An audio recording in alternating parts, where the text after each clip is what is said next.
Prenez garde que personne ne fasse de vous sa proie par la philosophie et par une vaine tromperie selon la tradition des hommes et non selon Christ. Colossiens chapitre 2 verset 8.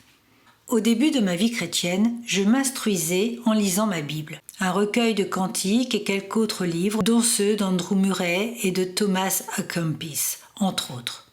Je me formais aussi bien que je le pouvais par la lecture de ces ouvrages. Je me plongeais également dans la philosophie de tous les grands esprits, dont beaucoup ne croyaient ni en Dieu ni en Christ. Je me souviens avoir lu l'ouvrage d'Andrew White, Warfare of Science with Christianity. Si quelqu'un lit ce livre et persiste à dire qu'il est sauvé, qu'il sache qu'il ne l'est pas par la lecture de ce livre, mais par le Saint-Esprit qui rend témoignage à son esprit qu'il est sauvé. Savez-vous ce que je faisais lorsque je lisais un chapitre ou deux et trouvais des arguments auxquels je n'avais rien à opposer ?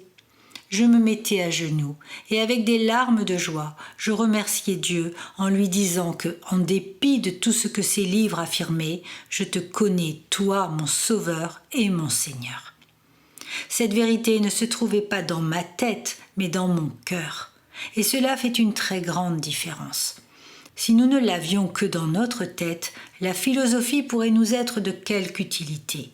Mais si la vérité se trouve dans notre cœur, la philosophie ne peut rien faire que de se tenir respectueusement sur le côté, ôter son chapeau et proclamer « Saint, Saint, Saint est le Seigneur, le Dieu Tout-Puissant ». Je veux dire par là que si vous êtes venu à la foi chrétienne par la raison humaine, celle-ci peut également vous la faire abandonner.